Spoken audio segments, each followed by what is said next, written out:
Bonjour et bon appétit à tous ceux qui sont déjà à table. On est dimanche et c'est cet hebdo qui commence. Aujourd'hui à la une, nous allons parler de la gestion du Hadj au Cameroun, des élections à la FECAFOOT et enfin du patriotisme en question, les cas du Cameroun et du Burkina Faso. Vous allez comprendre tout à l'heure. Mais tout de suite, la présentation de nos 4 invités. D'abord, à ma gauche, le premier, Hervé Emmanuel Nkom, qui est donc politique. Il n'est plus à présenter, hein. Il a aussi une casquette d'expert financier. Bonjour. Bonjour. Et bienvenue à cette émission. Merci de m'avoir invité. Bonjour à tous les téléspectateurs de STV et bon dimanche.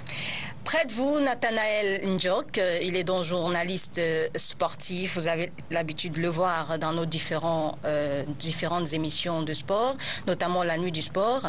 Bonjour, merci d'être là. Bonjour Carole, c'est un plaisir d'être sur ce plateau aujourd'hui. D'accord. À ma droite, le premier, c'est Denis Kwebo, toujours au rendez-vous, notre consultant. Denis Kwebo, vous êtes journaliste. Bonjour. Bonjour Carole, je fais dire bonjour Dora, merci. Dora, on lui souhaite d'ailleurs prendre guérison parce qu'elle ne se sent pas bien. Vous allez la retrouver de toute façon la semaine prochaine. La meilleure façon de lui souhaiter, c'est que tout se passe très bien aujourd'hui pour le bonheur de ceux qui nous regardent. D'accord. On est là ce matin, on est prêt à tout donner pour, n'est-ce pas, faire en sorte que cette émission produise ce qu'on attend de vous. Et je compte sur vous parce que nous parlons au nom des téléspectateurs avec un français très facile aujourd'hui pour qu'on comprenne exactement ce dont il est question ici aujourd'hui. Enfin, nous avons M. Fompéou Amadou, musulman, enseignant et directeur du Collège islamique de Douala. Bonjour. Bonjour madame. Bonjour Bienvenue. À tous les panélistes et bonjour à tous les téléspectateurs de STV Télévision. C'est un plaisir pour moi d'être invité ici et d'être sur la même table avec les grands journalistes, le grand économiste, le grand politique. Pour ne pas le citer, Hervé. Merci. Ça a été la fête du mouton chez vous? Ça a été très bien, au Cameroun, avec toutes les mesures sécuritaires qui ont été prises par le gouvernement de ce pays. Les choses ont été très bien. Je profite de l'occasion pour dire bonne fête à tout le monde entier, pas seulement à tous les musulmans, tout le monde entier. Je sais que STV vient sur satellite. Oui. Merci beaucoup, merci d'être là. Alors nous allons entamer le premier sujet de ce jour, c'est du sport. On parle de l'élection à la FECAFOOT. Alors je vais me tourner vers le seul sportif sur ce plateau, Nathanaël Njok. Que se passe-t-il à la Fédération camerounaise de football? Non, ce qui se passe à la Fédération camerounaise de football, c'est qu'il y a un comité de normalisation qui a été mis en place en juin 2013 et qui avait la charge de normaliser le football, avait 8 mois de mandat. Nous sommes à 26 mois et n'ont pas réussi leur mission. Et ils vont terminer le dernier mandat et le 5e le 30 septembre. Ils ont donc, si nous sommes le 27, ils ont 3 jours encore de mandat. Alors, pris dans cette panique et dans l'environnement dans lequel le football mondial est emballé aujourd'hui avec les affaires de corruption, les procédures judiciaires qui entament les hauts dirigeants de la FIFA, donc le comité de normalisation qui avait pris la FIFA comme parrain, et les dirigeants de la FIFA comme parrain, aujourd'hui se trouvent très en mal et sentent que leur mandat ne va pas être prorogé. Et ils sont en train de tout faire, d'aller au forceps pour organiser une élection qui est déjà au stade actuel ne peut plus se tenir. Vous êtes au courant que la Chambre de conciliation et d'arbitrage a statué sur certaines affaires jeudi dernier, jeudi et vendredi dernier, et sur ces affaires-là, notamment vendredi, sur ces affaires-là, on a annulé les élections de la Ligue régionale de l'Est. Et dès qu'on annule une élection dans une ligue régionale, ça fait que cette ligue n'est pas représentée. Et donc, tout le processus électoral est emballé, est grippé, et il faut donc le reporter. Malheureusement, il y a des gens qui ont décidé de poursuivre, d'aller jusqu'au bout de ce processus. Ça, c'est le factuel. Maintenant, l'autre historique, c'est que ce processus est corrompu est pipé et teinté de mascarade. Alors, il y avait 6 candidats en course, on n'en a retenu que 2. Et vous savez que sur les 2, il y a un qui est vraiment une fabrication. Parce que M. Tombi, c'est un candidat légitime qui est là depuis, il est de l'Africa Foot. Mais M. Atta Robert qu'on a fabriqué, dans le Mboyo, dans son département, on l'a empêché d'être candidat au niveau départemental. On l'a empêché d'être candidat au niveau régional dans le nord-ouest. Curieusement, on réussit à valider sa candidature au niveau fédéral. Donc, vous-même faites votre analyse et vous nous dites ce qu'il en est. Voilà donc la situation aujourd'hui dans le football. Hervé Emmanuel Com, comment vous avez compris l'annulation de la candidature de Joseph-Antoine Bell, pourtant bien parti au départ? Écoutez, moi je vais vous dire une chose, Carole. Mes fils m'ont interdit de parler encore des histoires de la Fédération camerounaise de football à cause de la population qui est à l'intérieur, qui est réunie à la fois des bandits, des gens sans morale, et puis le fait que cette organisation s'illustre au quotidien par les violations de l'ordre public. Alors, je suis semi-étonné qu'il fasse tout pour empêcher, n'est-ce pas, la candidature de Joseph-Antoine Bell, qui lui-même d'ailleurs n'est pas disposé à se prêter à une entreprise de violation de l'ordre public. Bon, donc, moi je crois qu'on peut retarder la nuit, on ne peut pas empêcher le jour de se lever. On peut retarder la lumière, mais on ne peut pas empêcher le jour de se lever. Vous prenez un diamant, vous le mettez dans du caca, il restera toujours un diamant. Et je crois que Joseph-Antoine Bell, on peut dire ce qu'on veut. Vous savez, je suis un peu embêté parce qu'après cette explication, il y a 3 choses qui retiennent mon attention. Parce que j'avais promis à mes fils de ne plus parler de tous les nabos analphabètes qui peuplent cet environnement. Le monde entier est en train de revenir et de replacer la morale au centre du football. Le monde entier. Vous comprenez? Puisqu'avant, on nous opposait le fait que le modèle était à Zurich et c'était un gang qui était là-bas, qui tournait sur le monde. Le château s'est écoulé pendant que le monde revient sur la morale, avec la mise à l'écart de tous ceux qui avaient fait du banditisme et de la fraude, de l'immoralité, le quotidien. Nous, au Cameroun, on nous fait faire une marche inverse. C'est-à-dire qu'on veut mettre en place une fédération qui, viole l'ordre public, c'est-à-dire n'est pas conforme à la loi. S'il vous plaît, je vais aller vite. Deuxièmement, on veut le faire avec des méthodes qui ne sont pas acceptables dans un état de droit. Donc aujourd'hui, qu'est-ce qui se passe? Mathieu a expliqué avec talent tout à l'heure. Je veux voir comment on peut laisser une organisation qui viole l'ordre public tenir une assemblée générale qui n'est plus conforme à la loi, à savoir qu'ils vont violer leur propre texte. Vous comprenez? S'ils tiennent cette réunion qui n'inclut pas l'Est, parce que Brigitte Mbane, l'honorable, a été déclarée comme seule valable là-bas, ils vont violer la loi. La dernière chose que j'ai à dire, mais Mathieu ne l'explique pas, mais la décision de la Chambre de conciliation d'arbitrage fait que même la liste de M. Tchombi, qui n'est pas un candidat légitime, qui est un candidat administratif, et la liste de M. Atta Robert ne sont plus éligibles puisqu'ils ne comportent pas des délégués de l'Est. Alors, c'est une entreprise de désordre et il faut que ça cesse. D'accord, on l'a compris, je reviendrai vers vous tout à l'heure. Alors, Denis Kouebo, vous faites partie de la presse, bien sûr. En l'occurrence, la presse écrite, ça veut dire que vous faites assez d'investigations. Où en êtes-vous avec la conclusion dans tout ce méli-mélo là? À qui la faute? La FECAFOOT ou la FIFA? Non, la FIFA, je l'ai toujours dit, la FIFA c'est la plus grande organisation mafieuse du monde. À plusieurs occasions, lorsque je le disais, il y a des gens qui étaient très amusés. Mais quand on voit tout ce qui se passe, tous les scandales, avec Michel Platini, avec Sepp Blatter, avec toutes les qui étaient limogés. À l'époque, j'expliquais ici que toutes les correspondances que la FIFA rédigeait au sujet du Cameroun en réalité étaient rédigées à Yaoundé. Et les gens pensent que quand on parle, aujourd'hui, on rédige et puis on met le cahier. Mais c'est pas très intéressant de porter de mentionner toutes les récriminations comme le font Internet et Hervé, parce que je crois que même tout le monde est censé connaître que c'est comme ça que ça se passe. Mais depuis au moins 1986, donc 84, nous suivons le football. 86 dans ce pays, nous suivons le football et c'est les mêmes problèmes qui reviennent tous les jours. La chose que j'ai toujours eu à dire, c'est que le football devait être géré par les gens du football. Les gens du football, c'est les joueurs de foot, principalement. Ce sont les propriétaires de clubs de football. Et généralement, les propriétaires de clubs de foot ailleurs ont concédé, n'est-ce pas, toute la légitimité d'organisation à une ligue. Et la ligue est professionnelle. Quand on dit ligue professionnelle, c'est-à-dire que ça ne doit pas être géré selon les humains d'une ou d'une autre personne. Mais la fédération, c'est quand même l'instance politique qui devait parler du foot. Ce n'est pas les déchirements qu'il y a au Cameroun ne sont pas de nature à profiter au football.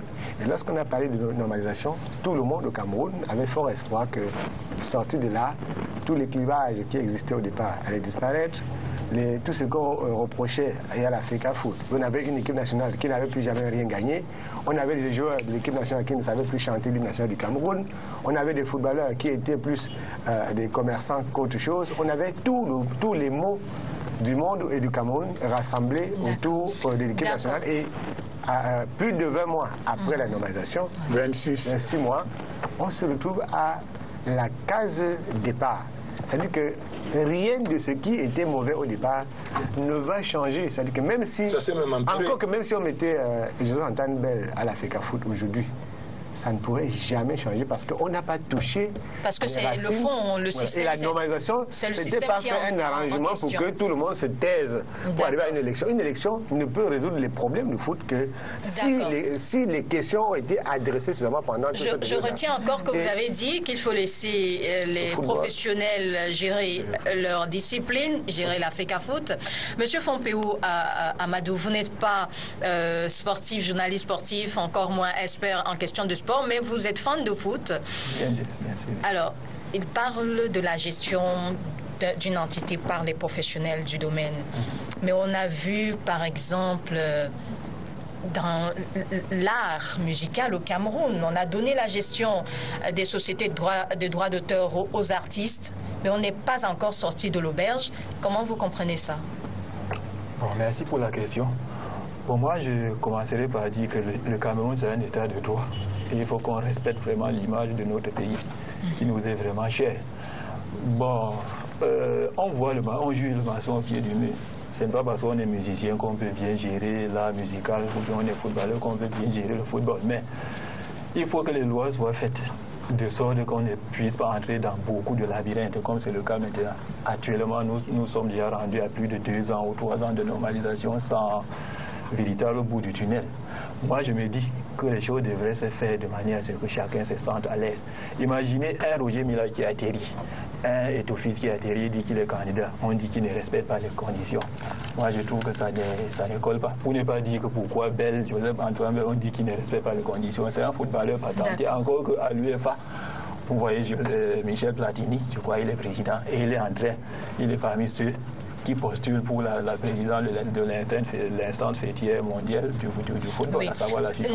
Donc, je me dis pour chuter que les lois doivent être faites de sorte qu'on soit footballeur ou pas. Si on a la capacité de diriger, encore je parle en tant qu'administrateur de formation. Je suis un administrateur de formation, je ne sais pas si c'est gérer l'Africa Foot qui peut dépasser vraiment un administrateur patenté. Donc, qu'on fasse les lois de sorte que n'importe qui soit capable de gérer puisse parler. Alors Nathanaël Ndiok, dans la presse, on dit que Tombi Aroko n'est pas acteur, n'est pas fan de foot, n'est pas acteur. Il fait tellement problème, est-ce qu'on ne peut pas lui donner sa chance? Non, il faut que je rectifie. Le problème n'est pas Tombi. Tombi est un Camerounais et à cette qualité-là, il est légitimé pour... Je veux dire, pour mener, puisque le comité de normalisation arrive au terme de son mandat, le problème n'est pas les élections à l'Africa Foot... Le problème n'est pas Tombi. Tombi a la légitimité pour être candidat à l'Africa Foot. Tombi a toutes ses chances pour être président de l'Africa Foot. Mais ce que nous disons, c'est qu'il faut que les lois soient respectées, que le principe démocratique soit respecté, de transparence, d'égalité de chances pour tout le monde. Tous les candidats. Il ne faudrait pas qu'on on fausse le processus électoral à la faveur d'un candidat. Et c'est en cela que Tombi est, lui aussi, comme dégâts collatéraux, prend des coups. Mais le problème, c'est pour nous, ce n'est pas Tombi. Le problème, c'est que le processus mené par la normalisation ne tient pas. Lorsque on réclame aux autres candidats de la rigueur et qu'on élimine les candidatures pour une pécadille, on ne comprend pas que la candidature de Tombi, lorsqu'elle a les mêmes défauts, on la valide. La candidature de Tombi, par exemple, n'a pas 2 délégués du Nord, comme le disent les tests de l'Africa Foot. Et aujourd'hui, non, d'abord du Nord. Du Nord, il n'en a pas. D'abord, il n'en a pas. Maintenant, aujourd'hui, il y a l'Est qui n'est pas en compétition. Et puis, comment vous pouvez dire que si on a retiré à Céline Eko pour les mêmes raisons, parce qu'elle n'a pas un candidat dans une province, dans une région, et que Tombi, lui, n'en a pas, mais lui, il est validé. Il y a un problème, c'est pour ça qu'on évite les frustrations. Mais est-ce qu'il faut encore refaire les textes de la FECA Foot? Est-ce que ce sont de bons textes, Hervé Emmanuel Kombi? Madame, si on vous demande de rouler, de ne pas respecter le code de la route et d'arriver chez vous, est-ce que vous trouvez que c'est normal? Le problème, ce n'est pas de rouler. Le problème, c'est qu'en roulant, il faut que tout le monde respecte le code de la route. Si on laisse le code de la route actuellement en vigueur est bon. Il n'est pas bon. Est-ce qu'il est bon? Il n'est pas bon et il n'est pas respecté. Même celui qui est là, il n'est pas respecté. Madame. Qu'est-ce qu'il faut donc faire? On va sortir de ce débat. Comment sortir de cette crise de la solution, pour moi, la solution pour sortir de cette crise... On a l'impression que le problème, ce n'est pas les hommes, que le problème est ailleurs. Avant que... Donnez 2 minutes à Hervé et puis vous... Écoutez, madame, moi, je vous ai dit tout à l'heure que j'avais pris des distances avec quelque chose qui me paraît de plus en plus cancérigène pour l'ordre public.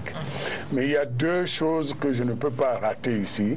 C'est d'ordre moral et d'ordre juridique. Sur le plan strictement juridique, au nom de l'ordre public, on ne peut pas laisser le passage en force qui est mis en place à Yaoundé par qui que ce soit les personnes, les organisations, c'est une violation de l'ordre public. Et si ça commence comme ça, on ne sait pas comment ça se termine. On arrivera sur la question du patriotisme. Quand vous voyez l'association entre certains individus qui occupaient les plateaux de télévision pour s'insulter aujourd'hui, ou bien c'est pour des raisons alimentaires, ou c'est une association de gangsters. Deuxièmement, sur le plan strictement juridique, moral. Madame, nous avons vu, et mes enfants, mes petits-enfants, j'en ai moi, qui vivent jusqu'aux États-Unis, ils ont vu les images de l'Assemblée générale de l'Africa en 2013. On a vu cravater un type haut comme ça, rendez-moi mon argent, rendez-moi mon argent. Ce monsieur dont j'ai un profond mépris se trouve être parmi les délégués. Comment il a fait pour arriver là, malgré cette atteinte à l'image du Cameroun, à l'ordre moral? Deuxième chose, madame, le Tombi que vous racontez, moi, je n'ai pas un problème personnel, je le connais très bien, j'ai même la sympathie pour lui. Mais je ne peux pas composer avec quelqu'un qui a porté plainte, qui a dénoncé le Cameroun, et ça a failli nous entraîner une exclusion de la FIFA. Il faut rappeler quand même les faits d'armes des gens. Et comment il fait pour être là? Il est co-responsable et principalement responsable des liaisons dangereuses et adultérines avec Jérôme Valk et d'une façon de gérer l'Africa Foot qui n'est plus d'actualité. Donc, moi je crois, et je m'adresse à ceux qui ont cette autorité au premier, on ne peut pas laisser passer quelque chose qui est mis en place et qui viole l'ordre public et qui va donner goût à tous ceux qui ne veulent pas respecter la paix dans ce pays. Qu'est-ce qu'il faut faire? Qu'est-ce qu'il reste à faire? Parce que j'ai l'impression qu'on a déjà tellement fait que tout est embrouillé aujourd'hui. Qu'est-ce qu'il faut faire? Tout à l'heure, quand j'ai parlé de laisser le football aux footballeurs, je suis sérieux. Ce n'est pas une affaire d'administration. Vous pouvez aller administrer la ligue professionnelle. La fédération camerounaise de football, pas une fédération, c'est un ensemble de structures. C'est une organisation d'amateurs. C'est pour ça qu'on dit fédération. La fédération, ce n'est pas l'ensemble des personnes compétentes du quartier, non, c'est l'ensemble des personnes qui ont voix au chapitre dans le football. C'est-à-dire qu'à un titre ou à un autre, vous êtes président de club, je ne suis pas patron de certains autres aspects, vous êtes footballeur. C'est ce que je connais le plus. Footballeur, arbitre, entraîneur, dirigeant de foot. C'est eux qui doivent faire une fédération. Mais maintenant, les notions de... si vous voulez être un grand administrateur, de la chose footballistique, vous pouvez aller gérer la ligue, puisqu'on peut prendre n'importe qui pour être directeur ou président de la ligue professionnelle. Ça, c'est un autre boulot. Ce pays-ci a manqué, et ce genre de jeu. Moi, je ne suis pas l'ami de Joseph Antoine Bell, je suis souvent trop critique de Joseph Antoine Bell parce que son seul défaut que je connais, d'abord, c'est de parler comme moi je parle. Ensuite aussi, c'est de temps en temps de faire de mauvais choix, même politiques. Mais sur le plan intrinsèque, personne ne peut aller... Mais Hervé, c'est parce que dans notre pays, il n'y a plus de symboles. C'est parce que les symboles ont disparu au Cameroun qu'on a tous ces problèmes. S'il y avait des symboles, des repères, moi j'ai vu des gens parler n'importe comment à un monsieur comme Roger Mila. Il a tout donné au foot, y compris à tous les voleurs qui parlent. On a Thomas Kono, on a Joseph Antoine Bell, tout le monde en dehors du Cameroun. Il y a un Camerounais qui avait été agressé qui avait été face à un groupe de rebelles dans un pays ouest-africain. Et c'est parce qu'il a prononcé le nom de Roger Mila que les gens l'ont laissé partir. Donc si ailleurs, même des gens qui sont fous, respectent les valeurs du Cameroun. Donc la chose qu'il faut faire... Moi, je vais vous poser une question. C'est vrai que ce n'est pas le sujet, mais vous savez, quand le président de la République, le chef de l'État, Paul Biya, a pris le pouvoir, il était question de rigueur et de moralisation. Mais certains pensent que l'environnement a changé l'homme. Qu'est-ce qui vous fait croire que Roger Mila ou Joseph Antoine Bell ne pourraient pas être modélés par l'environnement que vous appelez mafieux ou alors... Ce qui me fait croire, c'est qu'il y a des gens dans ce pays qui ont juré de ne pas laisser certaines intelligences s'exprimer. Et si vous êtes un démocrate, si vous êtes un progressiste, si vous êtes un patriote, vous vous posez la question de savoir pourquoi tant d'énergie déployée pour empêcher à une personne qui a qualité, donc, qui a prouvé sur d'autres terrains. Il faut donner sa chance ce n'est pas sa chance. Ce n'est pas sa chance. Et tout à l'heure, je n'ai pas été d'accord avec vous lorsqu'on dit on a donné le droit d'auteur aux artistes. C'est les droits ce sont les artistes qui sont c'est eux qui sont les détenteurs. On ne l'a pas donné. Le football appartient à ceux qui le font. Et ceux qui le font, on les a cités tout à l'heure. Maintenant, il n'y a aucune présomption d'incompétence pour quelqu'un qui est reconnu comme le plus grand footballeur de tous les temps. Pour des gardiens de but qui ont tutoyé le sommet mondial. Moi, j'étais supporter de Nkono, mais quand Bell était en France, à l'époque, tous les footballeurs africains ne devaient leur liberté, leur audace et leur orgueil qu'à cette personne. Quand je suis la radio pour laquelle je suis l'un des correspondants au Cameroun, pour ne pas dire RFI, aller employer à gros sous Joseph Antoine Bell pour parler de football au monde entier, ça veut dire que le Cameroun peut au moins essayer cette personne. Et là, je ne suis pas en train de plaider pour tout à l'heure des droits d'auteur, vous voyez très bien. L'exemple de Sam Bende, c'est un grand artiste. Il connaît, il a quelque chose dans la tête. Mais je crois que Sam Bende est 1000 fois mieux que les personnes qui sont valorisées. C'est vous qui le dites. Moi, je pense, je dis sincèrement, je n'ai pas aussi mon ami, mais je pense qu'il est 1000 fois plus on sort de ce sujet, Nathanaël Joc. Qu'est-ce qu'il faut faire? Ce qu'il faut faire, c'est tout simplement que le gouvernement, l'État du Cameroun doit reprendre sa souveraineté. Parce que le football est un service public qu'on a légué à une association de gérer. Il ne faut pas faire comme si l'Africa Foot était un État dans un État. Donc au jour d'aujourd'hui, avec ce qu'on voit à la FIFA, où Blatter est déjà devant le procureur de Suisse, et qu'on sait les malversations qui se sont passées à l'Africa Foot, et on sait comment le processus électoral est grippé, éternel l'image du Cameroun, empêche le développement, il faudrait que l'État du Cameroun utilise sa souveraineté et retire l'agrément à ceux qui sont là aujourd'hui et réorganise la fédération au goût de l'État du Cameroun et du régime en place. Vous n'interpellez plus le chef de l'État? Quand il dit gouvernement du Cameroun... Oui, en fait, il y a la personne, parce que le gouvernement, ça peut être non, moi je ne veux pas faire une affaire de personne, je fais une affaire d'État du Cameroun et en tant qu'État, nous sommes tous concernés.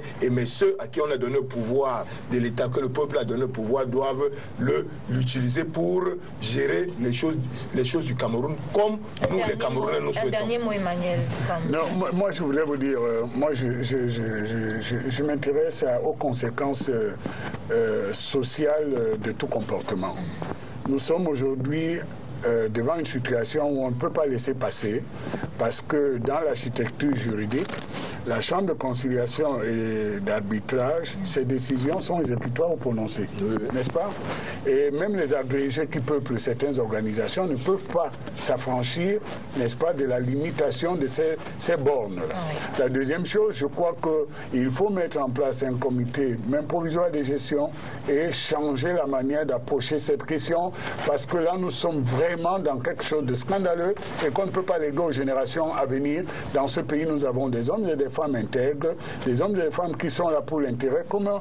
Et nous ne pouvons pas laisser des gangs organisés qui s'entendent, hier ennemis, aujourd'hui associés, demain tout simplement pour des raisons de leurs intérêts. Et or, le seul intérêt qui compte, c'est l'intérêt général, c'est-à-dire le Cameroun et l'image du Cameroun et ce sport. Donc moi, je pense qu'aujourd'hui, tous ceux qui sont vraiment attachés à l'ordre public ne peuvent pas laisser passer ça.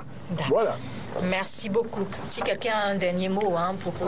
Moi, madame, je souhaiterais qu'on laisse toutes les candidatures qui sont déjà là. Qu'on ne frustre personne, qu'on les laisse aller. Je veux aussi plus dire que... On reproche...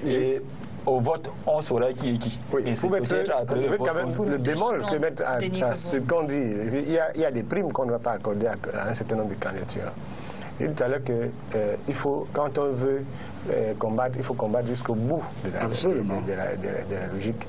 Et ce que je peux conseiller à Jojo, tous les autres qui n'ont pas pu être retenus dans le cadre du processus ONA, qui est un processus bien calculé, qu'ils aillent entre-temps à la base du foot.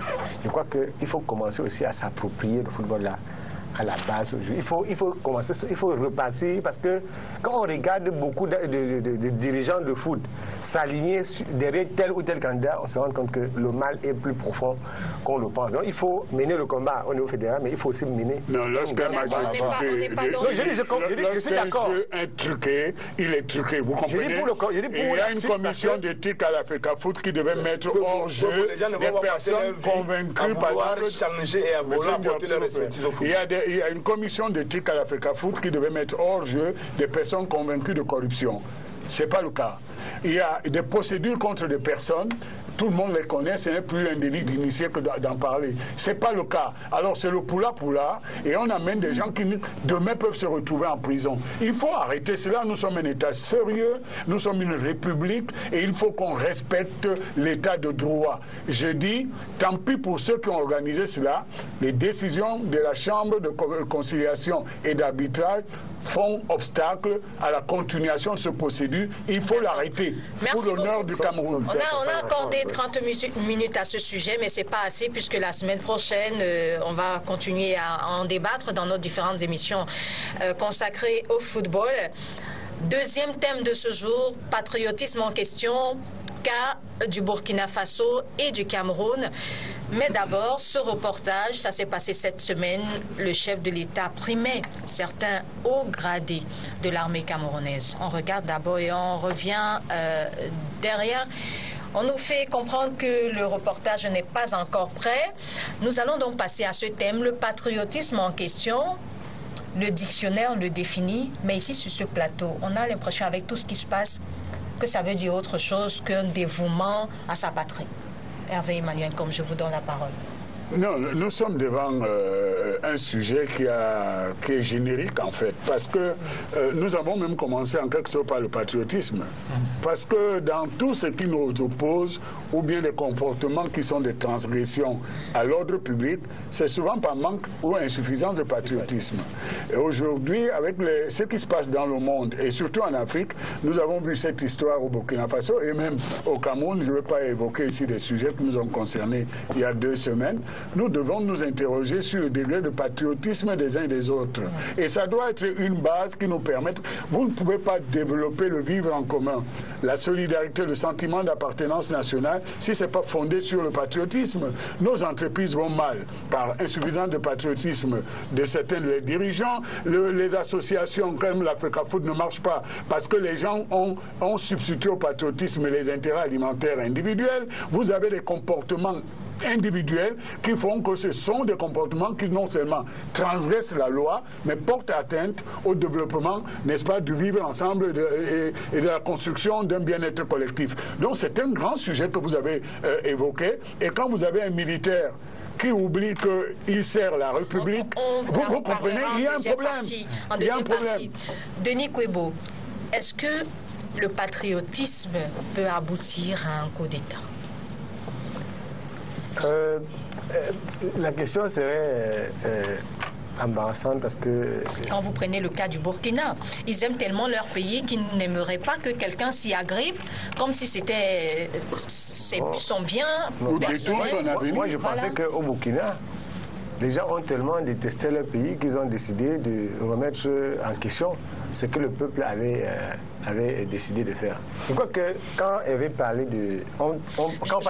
Par exemple, situer le contexte, ce dernier coup d'État. Je ne parle pas à l'époque de Sankara, je parle de ce dernier coup d'État où même le peuple dit la victoire lui appartient puisqu'elle a décidé elle veut décider de l'avenir de son pays.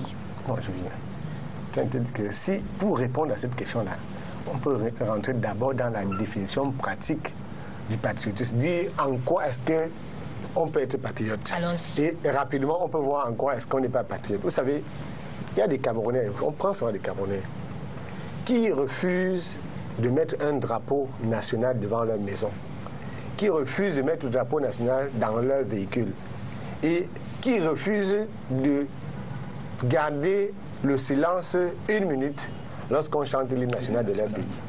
Ce sont ces Camerounais-là qui sont capables d'investir toute leur fortune, par exemple, pour prendre un visa américain ou un visa français. Lorsqu'on les invite à la fête nationale du Cameroun, chez le préfet ou chez le gouverneur de région, chez le préfet à la préfecture ou à la sous-préfecture, ils n'y vont pas. Mais lorsqu'ils voient le carton de la fête nationale suisse, la fête nationale russe, la fête nationale française, ils gardent ça dans leur véhicule, ils collent, ils laissent passer ambassade des États-Unis, ils font le tour du Cameroun pour que tout le monde sache qu'ils sont déjà entrés. Si je prends mes amis, parce que moi je suis président du syndicat national des jeunes du Cameroun, tout le monde aimerait se vanter d'avoir salué un ambassadeur. Personne ne se vante d'avoir salué, même Roger Mila dont on parlait tout à l'heure. Vous voyez des photos que les gens mettent. C'est les étrangers qui se vendent d'avoir salué. Allez sur les réseaux sociaux, voir les valeurs. J'appuie ce que vous dites, que c'est ailleurs que les étrangers, les Égyptiens, etc., sont fiers de saluer notre compatriote. Absolument. Je suis allé à la chambre de commerce de Boston, Massachusetts, et j'ai eu la plus grande honte de ma vie en 2012, parce que j'étais avec un groupe de visiteurs internationaux, on était 24. Tout le monde est allé embrasser son drapeau lorsqu'on est allé à la chambre de commerce. Il n'y a pas de drapeau camerounais là-bas. C'est la faute. C'est la faute aux dirigeants camerounais qui sont aux États-Unis. Il y a une ambassade là-bas. Ce sont les ambassades qui se chargent de vérifier qu'il y a leur drapeau là où il y a le drapeau. Lorsqu'on est allé à Times Square, j'ai voulu de mon regard faire en sorte que le drapeau camerounais flotte mieux que les autres. Est-ce que c'est normal que vous arriviez à un endroit comme ça où la couleur ou les couleurs du Cameroun comptent? Vous ne les voyez pas.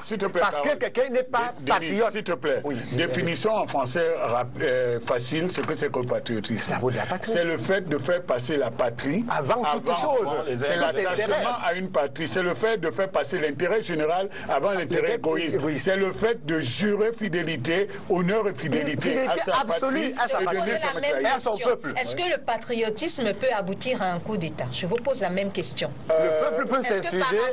Et là, peut-être, il faut permettre que je réponde à parce que le peuple, Hervé, le peuple peut, par exemple, aujourd'hui, on prend le cas du Cameroun qui a agressé. Permettez que moi, je n'ai pas peur de dire ce que les autres ne disent pas parce qu'ils sont inféodés aux puissances étrangères. Le Cameroun est agressé à ses frontières. Les Camerounais vivent dans la peur à l'intérieur des 10 régions parce qu'il y a des gens au Cameroun en association avec d'autres personnes, des étrangers, pour déstabiliser leur pays. Il y a des gens qui ont même honte de le dire, de l'affirmer sur le plateau de télé. On dit, on n'est pas sûr de votre thèse. Ce n'est pas une histoire de thèse.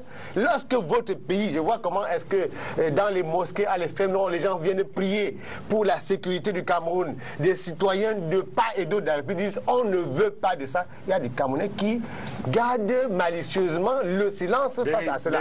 C'est ça, manquer de patriotisme. Vous m'avez empêché de poser ma question à Hervé Emmanuel Comme. Oui. Est-ce que le patriotisme peut justifier un coup d'État? La réponse est non. Voilà. Je vais dire pourquoi. Parce que le patriotisme n'est pertinent et productif que si c'est fait dans le cadre de la République et de la loi, de la démocratie. Deuxième chose, il ne faut pas que, sous couvert du vocable patriotisme, on constitue un nouveau fanatisme. Vous comprenez? Le patriotisme, ce n'est pas la xénophobie. Le patriotisme, ce n'est pas la haine de l'étranger. Le patriotisme, c'est l'intransigeance qui met quelqu'un en situation morale de refuser tout ce qui peut porter atteinte à l'intérêt de sa patrie qu'il a hérité de ses ancêtres. C'est ça le patriotisme. Oui, et c'est un mot noble, madame. Oui, Nathanaël Jock. Quand j'ai pris le cas du Burkina Faso, c'est parce que le désordre a commencé quand le président Compaoré a voulu modifier la Constitution. Est-ce que c'est une entrave au patriotisme? Mais tout à fait. Je veux dire que ce qui s'est passé au Burkina Faso ou dans tous les autres pays... Et qui s'est passé ici au Cameroun également. Mais c'est que... Ah non, c'était pas dans les mêmes conditions. Je peux pas vous laisser. Excuse-moi, non. Non, laissez Nathanaël. Oui, mais je peux pas vous laisser dire cela. Continuez. On ne peut aussi pas ne pas dire qu'on a modifié. Non, on l'a modifié conformément à la loi. On a eu un peuple qui n'a pas été suffisamment, qui n'a pas su défendre ses droits. Non, oui. Non, Nathanaël, s'il te plaît, ailleurs, au Burkina Faso, s'il te plaît, les gens ont pu le faire. Vous tordez le cou à la vérité. On ne peut pas tordre le cou à la vérité. Vous tordez le cou à la vérité. Au Cameroun, on va édicler la vérité. Non, parce qu'on veut rendre toujours le peuple camerounais. Quand tu vas m'empêcher de parler, parce que tu ne m'as pas laissé expliquer une chose. Au Burkina Faso, la Constitution interdisait de la modifier. Au Cameroun, la Constitution ne l'interdisait pas, madame. Voilà un océan juridique qui se parle dessus. Est-ce que ça a été modifié ou pas? La Constitution a été modifiée conformément à la loi. Mais ça a été modifié et les populations... Conformément à la loi. Madame Carole, s'il vous plaît, je vous renvoie à vos cours de droit constitutionnel. La Constitution a été modifiée de par la loi selon la Constitution et par l'une des voies, c'était le Parlement. D'accord. Voilà, il ne faut pas dire des contre-vérités. Les populations, le peuple camerounais... Qu'est-ce que vous appelez population? Les populations, dans une démocratie, s'expriment à travers leurs représentants, les parlementaires. Ce que je veux dire simplement, à mon ami Emmanuel, comme c'est qu'il n'y a pas...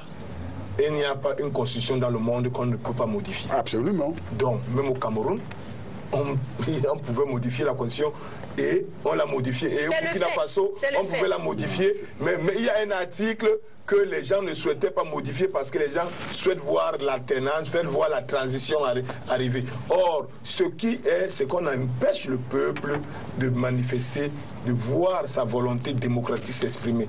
Et c'est en cela que le peuple est descendu dans la rue. Et on l'a vécu aujourd'hui au Burkina Faso. C'est en train de s'annoncer au Congo, en RDC. Le Togo a été également... Donc tout ça, pour dire tout simplement que moi je dis, contrairement à ce qu'on dit, l'armée peut faire un coup d'État par patriotisme. Non. Parce que le coup d'État, ici, lorsque l'armée fait... Parce qu'il faut avoir la notion du coup d'État. Le coup d'État n'est pas que l'armée décide de prendre le pouvoir parce qu'il y a, des ambitieux dans l'armée. Quoique. Mais le problème, quand l'armée suit son peuple. Je dis par exemple que si la population descend dans la rue, on l'a vu en Égypte, descend dans la rue et qu'on voit que le pouvoir en place massacre la population, je dis que l'armée qui doit être neutre a le devoir à un moment de siffler la fin de ce massacre. Et en ce moment peut donc mettre ceux qui gèrent, qui sont garants de l'institution, entre parenthèses, pour prendre le pouvoir et le remettre aux institutions, pour que les institutions démocratiques soient rétablies. Peut-on donner raison à Diendéré et puis non, pour ce cas-là, c'était grave. On ne peut pas. Et là, je crois que cette question renvoie à celle qui a été posée à Nathanaël. Est-ce que l'armée doit prendre le pouvoir lorsqu'elle estime que la politique ne se gère pas bien. Non. Non. Il faut que... Ou que le pays ait pris un otage. Non. L'armée, dans ce cas-là, ne prend pas le pouvoir. Mais ça, c'est une question... Lorsque la population manifeste, elle doit... Non, c'est une question délicate. Il faut... Voilà, pour éviter le chaos. Voilà. Dans cela que je dis que l'armée peut se mêler, pour éviter le chaos. Il faut être un peu... Il faut beaucoup plus de tact et de sérieux pour répondre à cela. Dans un système démocratique, l'armée n'a aucun rôle à jouer. Par contre, quand le jeu démocratique est faussé? Non, je dis pas faussé. Quand vous êtes dans le processus démocratique, c'est une voie. Le processus de dictature et de force, c'est une autre voie.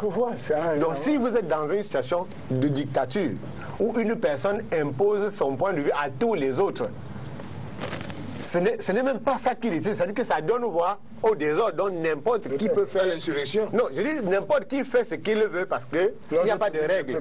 Maintenant, si vous acceptez de vivre dans une république comme le Cameroun, vous fixez les règles. Je n'ai pas dit qu'il faut bien fixer pour l'oppositionnisme. Tout le monde se fixe les règles. Et tout le monde respecte. On n'a pas dit que l'opposition... C'est que tout le monde respecte les règles. Où est-ce que les militaires, et je crois que... Il est arrivé, il y a de cela 3 ou 4 ans, on m'avait convoqué à une réunion de sécurité, ici avec d'autres personnes, pour dire que le gouverneur Goudoko disait que, monsieur Nkoyo et les autres, vous êtes en embuscade. Le gouverneur nous accusait d'être en embuscade, on voulait renverser le régime. Et il y avait un général d'armée à cette réunion, il dit, monsieur le gouverneur, vous nous accusez d'être en embuscade. Qu'est-ce qu'un général de l'armée fait à une réunion de civils ici pendant que le pays est attaqué à Bakassi? Les militaires, aujourd'hui au Cameroun, s'ils veulent montrer qu'ils sont des militaires, ils ont du boulot. Et ils sont en train de montrer qu'il y avait du boulot pour les militaires. Regardez le type de menace qui peut survenir à tout moment dans un pays. Les militaires ont fait en sorte que les djihadistes déstabilisent le Mali parce qu'ils se sont mis dans la politique. Le temps de faire la politique, comme ça s'est passé à Yaoundé, où les gens ont dit qu'ils parlent de marcher dans la rue. Le temps de faire la politique comme les militaires ont tenté de le faire, à supposer qu'une colonne de djihadistes débarque aux frontières du Burkina, qui va défendre qui à ce moment-là? Si au Cameroun, un jour, par hasard, les militaires décident de ne pas faire le boulot pour lequel ils ont été recrutés, et que par hasard, beaucoup de gens montent, les gens montent à l'est, les gens montent à Bakassi, le pays est fini. Donc les militaires ont un rôle, dans l'histoire. Le rôle là, c'est de défendre l'intégrité territoriale, défendre les frontières d'un pays. Ce n'est pas de renverser celui qui ne leur plaît pas. En Afrique du Nord, on a des cas où l'armée a pris le pouvoir, mais ça ne va jamais avec l'armée. Ce n'est pas eux qui ont provoqué les événements. Mais Carole, voilà. Ce n'est pas les militaires qui provoquent les événements. Voilà. Ce qu'on refuse, c'est que les militaires provoquent les événements. Voilà. Mais si les militaires encadrent ou accompagnent le mouvement... En Égypte, par exemple. Mais Carole, en politique, les mots ont un sens. Oui. Un coup d'État en sciences militaires, de défense comme en politique, ça veut dire une interruption brutale du fonctionnement normal des institutions. C'est ce que ça veut dire. Normal. Coup d'État. D'accord? Et l'armée, comme Denis vient de le définir, c'est une organisation créée au sein de la République pour sanctuariser le territoire et assurer la sécurité des gens à l'intérieur. Et un démocrate ne peut pas dire qu'il souhaite que l'armée interrompe le fonctionnement des institutions. Dans un pays comme le nôtre, il y a des temps, des urnes doivent parler. Et c'est ce temps-là que le peuple doit utiliser pour exprimer. Maintenant, il y a des situations exceptionnelles. Quand vous parlez de dictature, on n'est plus dans la République. On devient dans une organisation détournée qui ne sert plus l'intérêt général. Alors là, les organisations s'entrechoquent. Si vous voulez faire la politique, vous ne faites pas comme ce groupuscule burkinabé, parce que heureusement, ce n'était pas l'armée burkinabé. C'est un groupe d'individus qui étaient cajolés, avaient pris l'habitude et le goût du pouvoir, qui refusaient de voir ce pouvoir-là leur échapper. C'est un détournement des missions, et je peux vous dire une chose, ils ont été tous mis hors des rangs de l'armée depuis 2 jours. La plupart d'entre eux ont été déposés de leurs fonctions et beaucoup ont été démis. Donc, ça, c'est une leçon pour les autres armées. Parce que nous parlons aussi pour demain. Il ne faut pas souhaiter que les militaires viennent pour changer l'ordre républicain. Alors, ils s'inscrivent dans les partis politiques. Parce qu'ils ne doivent pas être... il faut dire que la même armée en octobre, le 30 et 31 octobre 2014, la même armée du Burkina Faso, la même armée a encadré l'insurrection du peuple. Non. C'est un rapport de force. Au début, non, c'est un rapport de force. C'est un rapport de force. Massacrer la population, mais ils ont évité le chaos et ils ont préféré demander à ceux qui géraient les institutions de respecter la volonté du peuple et de partir en douce. Tu connais en douce. Donc, Zendéré a failli prendre le pouvoir en 2014, c'est parce que les gens ont dit non. La foule a dit non. Même l'armée a dit non. Par contre, je suis d'accord que en démocratie. Mais il faut encore se demander, est-ce qu'il y a la démocratie dans les peuples africains? On n'en sait pas beaucoup. En dehors de Sao Tomé, on ne sait pas dans quel pays. Pourquoi tu ne changes pas de pays? Une insurrection populaire n'est pas un coup d'État. Il faut faire mais comment on ne peut pas déclarer? On est là pour donner des exemples. Donne un exemple. Mais si le Cameroun n'est pas un pays démocratique, il faut le dire. Tu parles tous les jours au Cameroun, nous sommes dans un pays. Ce n'est pas vrai. Je disais qu'une insurrection populaire n'est pas un coup d'État. Il faut faire la différence. Un coup d'État, c'est une action organisée contre les insurrections populaires. C'est l'expression des gens qui ne sont pas du tout, qui ne se sentent pas en phase avec les dirigeants. Ça, c'est une insurrection populaire. À ce moment-là, personne ne décrète qu'il y aura une insurrection populaire. On l'a vu en Égypte. Oui, c'était l'insurrection populaire. C'était l'insurrection populaire. Bien sûr. Et puis, au Burkina, c'est l'armée. Et l'armée a dépassé. On appelait ça quoi? On appelait ça coup d'État. Non, c'était pas le coup d'État. C'était l'insurrection populaire. Vous n'êtes pas d'accord? Ce n'est pas le peuple qui arrive. Le coup d'État dans l'insurrection populaire. On va entamer la dernière partie de ce débat. Ce que j'ai retenu, c'est que tant qu'il n'y a pas de démocratie, alors l'armée peut agir. Et le peuple avec. Nous sommes en train de parler de patriotisme depuis le début de cette émission. Au Cameroun, on a vu un acte et tout le monde était d'accord de patriotisme. L'officier Elie Ladé. Justement. C'est comme les grands. Monsieur Hervé Koma donnait une définition du patriotisme. Je m'aligne derrière cela. Et à côté de cette définition-là, il y a le respect des emblèmes de la nation, il y a le respect de la Constitution, le respect des lois, le respect des institutions républicaines, le respect de la chose publique, le dépassement de soi, comme il a si bien dit. Et c'est justement ce que ce policier, ce vaillant policier a dû faire, qui est devenu justement héros, le dépassement de soi. Faire en sorte que la chose de l'État soit au-dessus de l'intérêt personnel. C'est vraiment ce qu'il a fait là. Donc je me dis que ça, c'est un acte de patriotisme à l'extrême. Mais, en ce qui concerne Elie Ladé, l'officier deuxième ordre, puisqu'il faut l'appeler comme ça, j'espère qu'il y aura des promotions de la police qui vont porter son nom. Absolument. Ce compatriote a d'abord allé jusqu'au bout de son engagement et de sa fidélité. C'est le devoir. C'est le devoir. Il a fait son devoir. Et ce sont des Camerounais comme ça que nous devons honorer. Il a droit à avoir le nom dans une avenue, un grand lycée, un collège, un stade, parce qu'il a au bout de devoir. Ce que Denis expliquait tout à l'heure, des gens qui travaillent contre leur pays simplement pour des intérêts personnels, on appelle ça collabo en termes vulgaires, ce sont les gens qui ne font pas leur devoir et qui finalement même deviennent une entrave à la réalisation du bien-être commun. Ce compatriote qui est mort là-bas est mort en héros parce que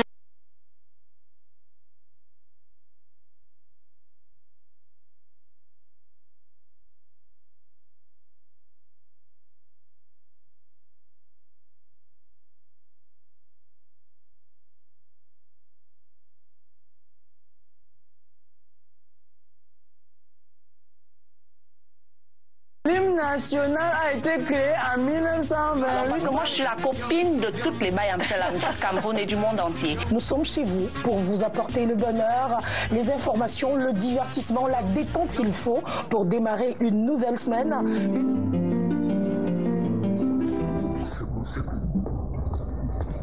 Aussi, il y a les filles. Il faut dire qu'on a seulement besoin de valoriser la culture au niveau du Cameroun. L'infertilité pour moi n'existe pas. Le mot infertilité, je ne sais pas qui a créé. Nos artistes ne chantent plus normalement.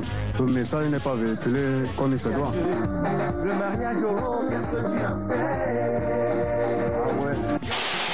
On fait mijoter la viande. Allez, prenez rendez-vous et surtout merci de rester fidèles. Go, go, go, go, go. Non, vous-même, dites-moi, qu'est-ce qui est bien?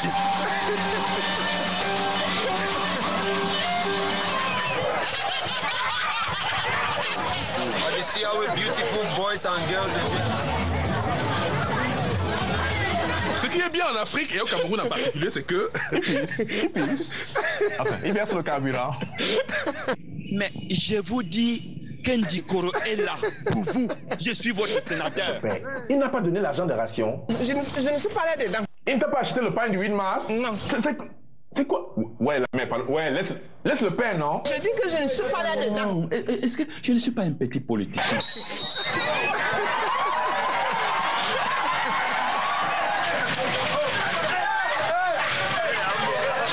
Je ne voulais pas, mais le peuple a insisté. Il a pleuré, il a crié.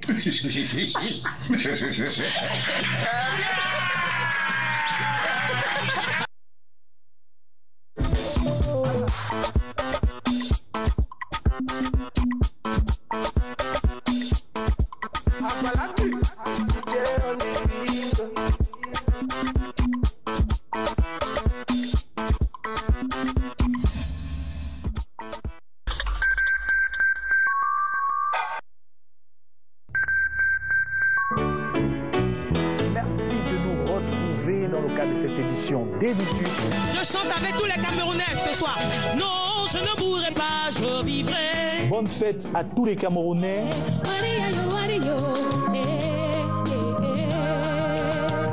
Je découvre un pays merveilleux avec beaucoup de chaleur dans l'accueil. Bon, tout va bien en tout cas. Le numéro de téléphone pour participer, c'est le 72 53 75 41. Je vais d'abord saluer tous les téléspectateurs de STV2, de par le monde, n'est-ce pas, une télé que j'adore.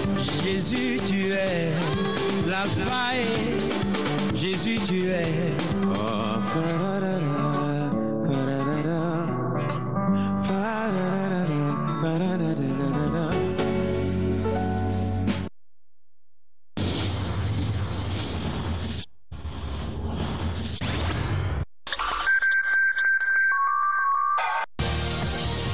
Hi, I'm Bo Elvis. Join me every Sunday on STV, your TV.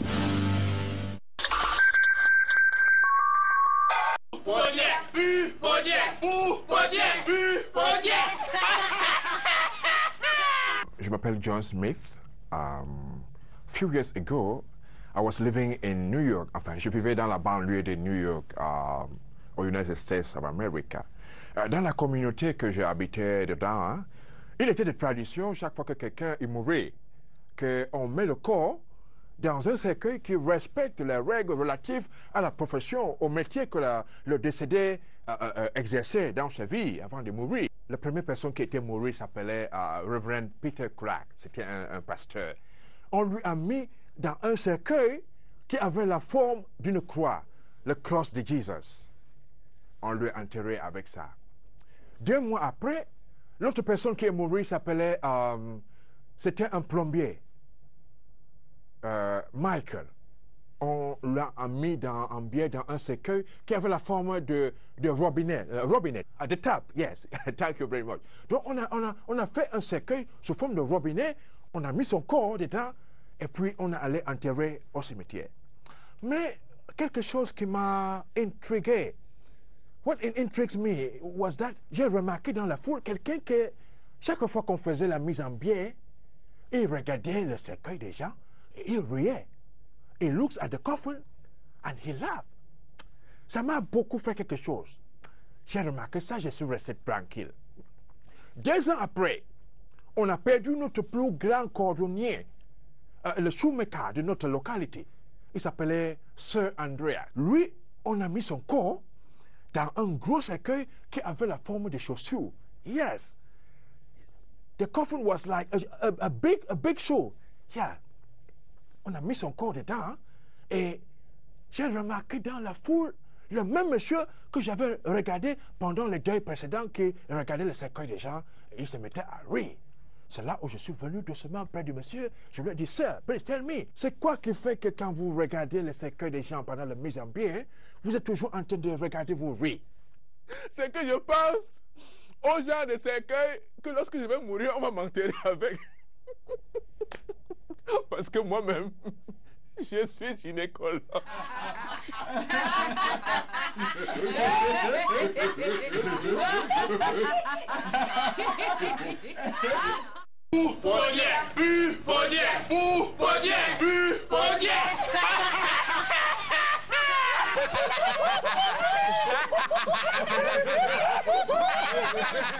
Toto est reconnu comme le garçon le plus bête du village bâtier.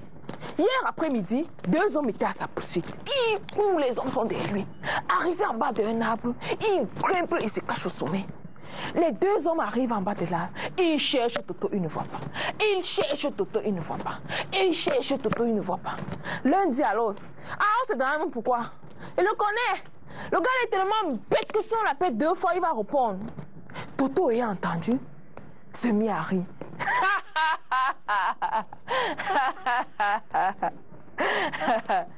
Il ne suis plus le même d'avant. Hein. Si vous l'appelez même 100 fois, il ne veut pas répondre. J'ai changé.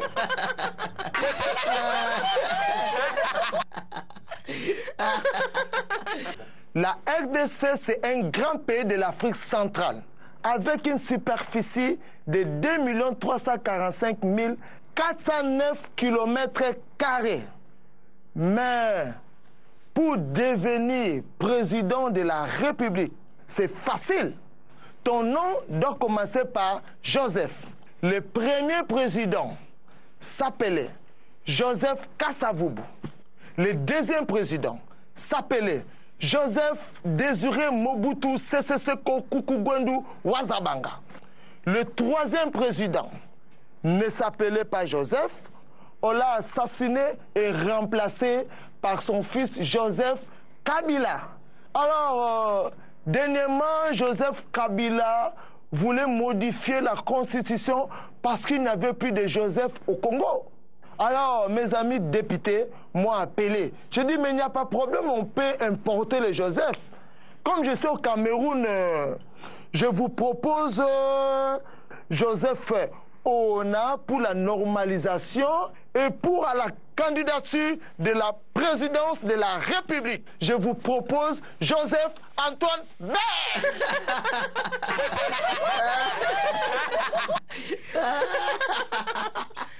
Samedi après-midi, j'ai assisté à l'examen d'aptitude de sortie de la folie. C'est un diplôme qu'on délivre aux fous lorsqu'ils sont en fin de stage et qu'ils sont prêts à être réintégrés dans la société.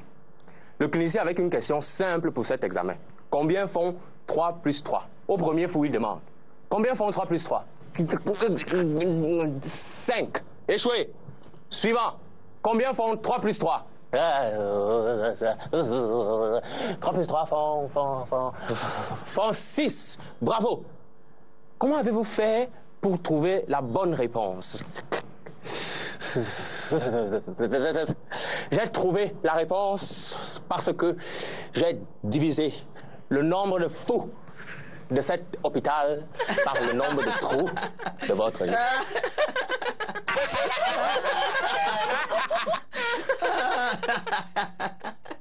Vendredi dernier, papa David a gagné à la loterie. Il rentre à la maison, il appelle sa femme. Jacqueline, plie tes bagages, on part. Plie, on part. On va aller manger la vie. J'ai gagné à la loterie, on va aller manger. Allons à Limbé. N'est-ce pas, c'est comme ça qu'ils sont sur la route de Limbé. À peine entrés à l'hôtel. Voilà madame qui porte son sac et pas mettre sur le lit. Dès qu'elle veut ouvrir le sac, la souris sort à l'intérieur. Vous connaissez comme les femmes ont peur. Chérie, appelle la réception, s'il te plaît. Chérie, appelle la réception. Je suis ta réception, je suis. Le père, lui aussi, Alimbo ne cause que l'anglais. Il ne connaît pas, il se bat seulement. N'est-ce pas pour satisfaire madame, il est obligé de prendre. Allô? Un gamba? Yo choko wa pa mo me puis yet un tiers. Oh! You see what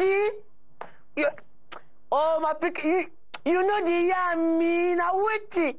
I say, do you know Tom and Jerry? And my pick, make quick. Yes.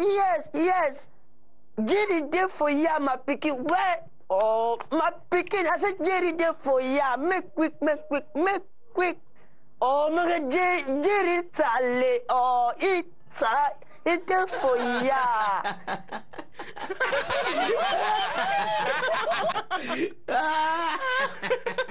Raïssa est une jeune fille d'une trentaine d'années. Elle décide de faire sa première escapade nocturne et va en parler à sa grand-mère qui lui dit: ma fille, si vous sortez ensemble, il veut te toucher, ne refuse pas. Il veut t'embrasser, ne refuse pas. Mais si il veut monter sur toi, refuse, sinon il va mettre la honte sur ta famille. Le lendemain, la grand-mère demande à Raïssa: ma fille, comment ça s'est passé? Grand-mère, nous sommes sortis ensemble. Quand il a voulu me toucher, j'ai accepté. Quand il a voulu m'embrasser, j'ai accepté. Mais quand il a voulu monter sur moi, j'ai refusé et je suis plutôt montée sur lui et j'ai mis la honte sur sa famille.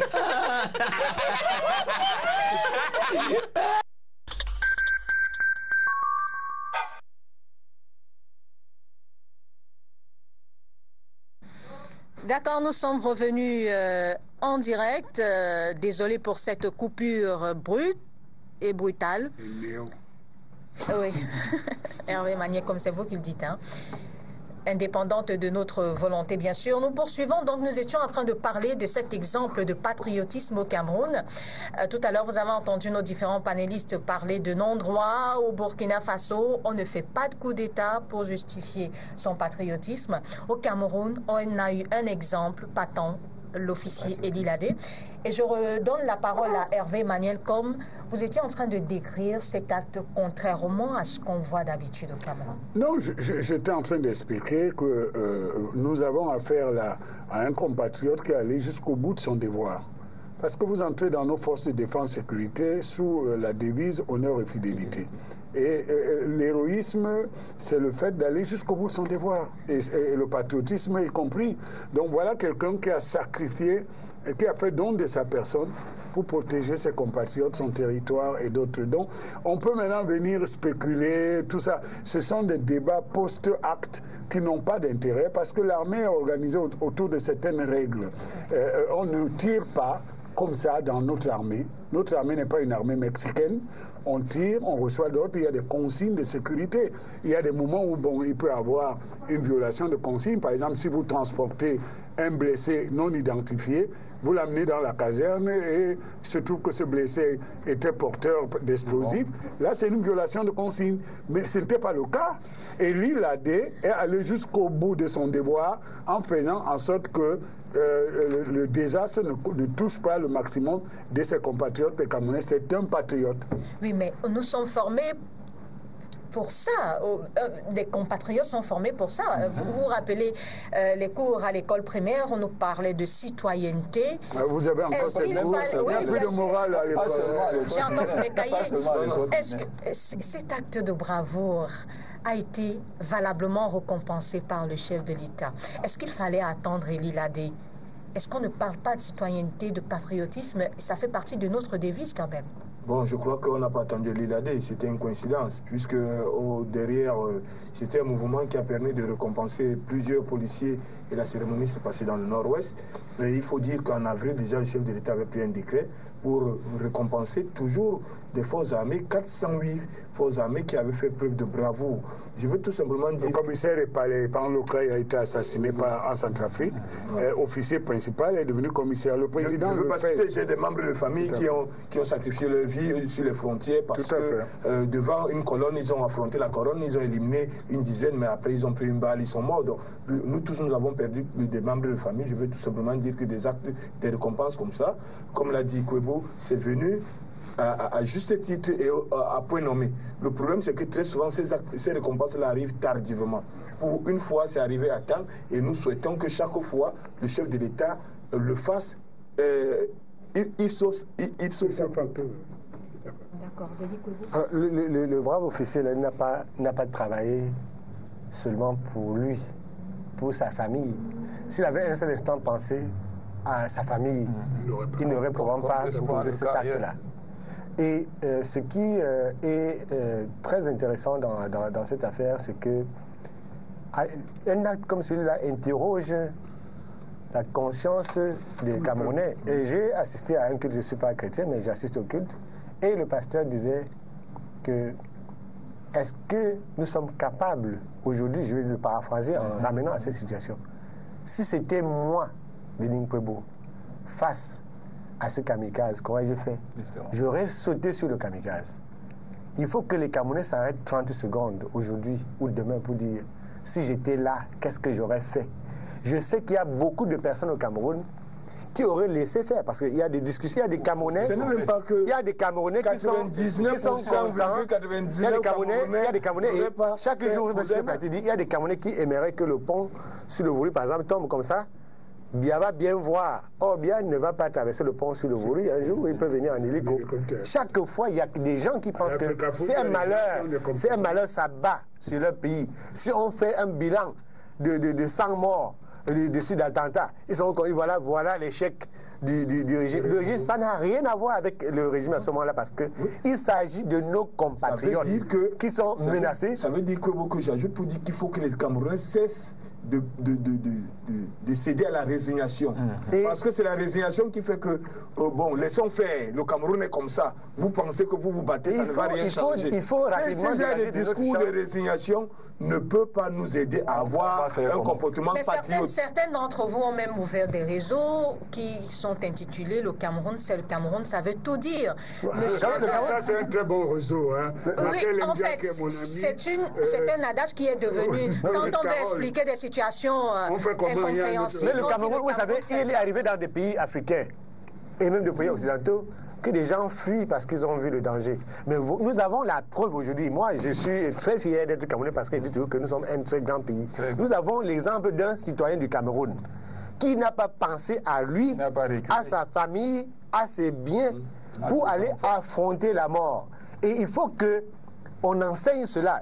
On ne va pas ouvrir une école. Il faut qu'on enseigne aux Camerounais qu'on peut faire don de soi pour l'intérêt. On peut faire don de soi pour l'intérêt de la patrie. Vous avez la parole. Vous êtes enseignant.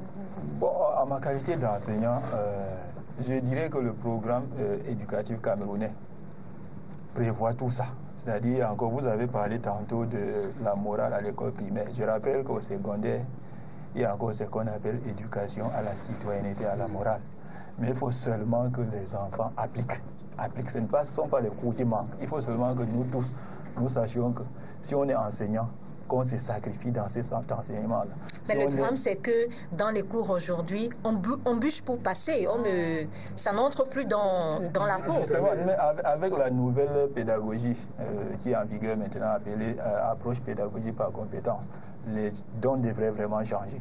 Déjà que le thème de l'année scolaire, ici, vous avez vu le ministre Bapes inaugurer ce programme, à savoir APC. Votre caméra le thème de cette année-ci, de cette année scolaire, c'est la professionnalisation des enseignements pour la formation des citoyens aptes à soutenir la croissance. Ça veut dire que le Cameroun comprend déjà qu'il faut former ce genre de citoyens à la manière de Elie Ladé. C'est ce genre de citoyens qui peuvent vraiment concourir à la croissance de notre pays, encore que nous sommes en train d'attendre une émergence à l'horizon. Comment ça peut se faire maintenant? La patrie, ça fait partie de notre devise, ça devait être inculqué depuis la maternelle, mais apparemment les choses ne marchent pas comme il faut. Nous devons nous sentir tous responsables de mener cette campagne d'éducation civique et de citoyenneté, parce qu'il y a un problème justement en Afrique centrale, c'est que les populations d'Afrique centrale ne sont pas encore, n'ont pas la culture citoyenne, contrairement aux populations de l'Afrique de l'Ouest. Nous encore, oui, on n'a pas la culture de la citoyenneté, vous ne pouvez pas me l'enlever. Oui, mais on n'a pas la culture de la citoyenneté. On peut s'entrecouper, mais je dis on n'a pas la culture de la citoyenneté. Ne regardez pas la culture de la citoyenneté. Non, moi. Mais quand je dis moi, on est combien? Il y a donc des citoyens. Si on est 10%, on ne représente rien. Donc, si on est 10%, on ne représente rien. Allez, quand vous allez voir aller voir, aller faire des études avec les études ont été menées. Avec les Maliens qui ont déchiqueté leur pays en morceaux. Non, ne regardez pas ou les Burkinabés qui enferment les chefs d'État dans une salle et s'autoproclament président. Vous pouvez prendre des mauvais exemples. Ou les Nigériens qui font les coups d'État tous les jours. Je dis qu'en Afrique, on a un problème de culture de la citoyenneté. Il faudrait qu'on travaille à cultiver la citoyenneté. Parce que si on travaille à cultiver la citoyenneté, on va s'approprier des questions de la cité. On va s'approprier des questions de la nation. Et on va devenir des patriotes. Ce qui est le problème, c'est que quand on construit la route à côté de notre maison, chacun croit que c'est Biya qui est en train de construire la route. Alors que si on avait la culture de la citoyenneté, on regarderait, on contrôlerait ces routes parce que nous sommes les premiers usagers. On devait contrôler si elle est bonne. Si on nous met un poteau électrique dans notre quartier, s'il tombe, on doit être les premiers à signaler. On croit que c'est l'affaire de la SONEL et pas notre affaire, alors que c'est nous qui restons dans l'obscurité. Donc il y a une question de citoyenneté, il y a toute une question d'éducation. Quand vous avez des problèmes, vous allez rentrer au quartier, quelqu'un va vous dire, mais monsieur, comme vous parlez trop à la télé, il faut vous méfier de votre vie. Parce que les Camerounais n'ont pas la culture de la citoyenneté. Ils croient toujours, ils disent toujours, non, il faut penser à manger à vivre. Personne ne pense comme Elie l'a dit. Chacun pense qu'il faut se protéger, manger, vivre et protéger ses enfants. Personne ne pense se sacrifier pour la nation, c'est ce que je dis. Qu'est-ce qui ne va pas, Hervé Emmanuel Kom? Ça bloque à quel niveau? Non, ce qui ne va pas, c'est d'abord une crise morale. Voilà. C'est d'abord une crise morale avant d'être une question de politique nationale. Il faut que la famille retrouve sa place et forme les gens. Moi, j'ai appris l'amour du Cameroun d'abord dans ma famille, nationaliste. Mon père était nationaliste. Une des choses dont je dis merci à l'UPC de l'époque, pas l'UPC des boutiques maintenant. Et donc, j'ai appris l'amour, l'attachement au Cameroun dans ma famille. La deuxième chose, c'est l'instruction publique, l'éducation. Moi, je vais vous dire quelque chose. Si j'étais en capacité de faire un enfant aujourd'hui, enfin, je ne suis pas une femme ménopausée, mais si j'avais un enfant à 62 ans, je l'appellerais Elie Ladé pour perpétuer le nom, le symbole de ce compatriote qui a fait don de sa personne à la nation en laissant une famille. Mais qu'est-ce qui fait obstacle en plus de la crise morale dans la famille? C'est la lâcheté, l'argent, la lâcheté, les problèmes alimentaires. On a beau tourner en rond. Vous revenez dans les problèmes comme l'Africa Foot, les incivilités ici dans notre ville de Douala et tout ça, c'est l'argent et la lâcheté. Les gens, oui, la course vers l'argent. Vous allez voir des gens qui trahissent pour des raisons alimentaires, ils sont pleins à l'Africa Foot et à Douala on en a vu des exemples. Et au RDPC, c'est vous-même qui l'avez dit. Oui, nous avons des gens qui prennent le RDPC pour une mangeoire, mais ils ne mettent pas longtemps puisqu'ils finissent par les pervier. Donc vous voyez, vous avez cette histoire de la lâcheté, mais vous avez aussi le problème n'est-ce pas, de l'intérêt égoïste. Alors, l'État peut faire tous les programmes et je me réjouis qu'un éducateur comme notre compatriote insiste là-dessus. Mais il faut simplement que dans chaque famille, on se approprie, n'est-ce pas, l'amour de l'autre, parce que le patriotisme, c'est un sentiment d'appartenance. Denis est mon ami, certes, mais Denis est mon frère parce que nous sommes Camerounais. Il peut venir de l'Est, de l'Ouest et tout. Moi, je suis Bouddha parce que je suis attaché à Bamindida. Vous voyez, donc il faut être attaché, pas seulement là où on est en Commando, il faut être le millimètre de Kolofata. Ce qui se passe à Kolofata me concerne, ce qui se passe à Protocole me concerne. Donc il faut aujourd'hui qu'on ait des hommes et des femmes ayant ce caractère et pouvant faire don de leur personne comme Elie l'a dit. Merci beaucoup Hervé Emmanuel Kom. On dit souvent ventre plein, nègre content. Est-ce que le problème on a dit ça la même que c'est grave, de famine n'est pas une entrave au patriotisme? Quand quelqu'un a faim, comment peut-il et voir que ceux qui sont censés les gouverner, les administrer sont des voleurs, certains. Exemple. Alors moi, je voulais dire que s'il en était ainsi, c'est que par exemple les enseignants de l'école primaire seraient les plus corrompus, les antipatriotes du Cameroun, parce qu'ils sont mal payés. Or, si on voit des gens qui se donnent avec enthousiasme, avec extrémisme même, ce sont ces maîtres d'école. Je vais dire quelque chose. Moi, je suis contre l'hypocrisie nationale. Même si à ce niveau, ça sort aussi déjà par la fenêtre. Non, je veux venir pour dire qu'il y a une hypocrisie aujourd'hui. Oui. Quand vous voyez les plus grands voleurs de la République du Cameroun, les plus grands corrompus, le mot, les gens arrogants, le mot qu'ils ont à la bouche, c'est le patriotisme. Ils demandent aux gens d'être suffisamment patriote pour les laisser faire. Parce que tout à l'heure, Carole demandait si vraiment par patriotisme on peut renverser. Mais il dit, par patriotisme, les Camerounais doivent regarder avec mépris l'ensemble des personnes qui roulent carrosse sur l'argent du sang et de la sueur des Camerounais. Si vous êtes ministre, directeur de société d'État, si vous êtes secrétaire général de ci ou ça, si vous êtes un vrai républicain, vous ne pouvez pas mesurer votre patriotisme à la quantité d'argent que vous avez détourné. Vous mesurez votre patriotisme au sens de ce que vous faites chaque jour pour donner espoir à toutes ces personnes, aux millions de Camerounais qui coupent dans la misère. Il est possible dans notre pays aujourd'hui que les élites, appelons-le ainsi parce que un jour, les gens s'étaient fâchés contre moi lorsque je dis que le Cameroun, c'est nous qui le détruisons. Est-ce que nous ne pouvons pas être... Moi, je suis journaliste et j'estime que la meilleure chose à faire pour ce pays, c'est de faire en sorte que des enfants d'autrui aiment aussi le journalisme.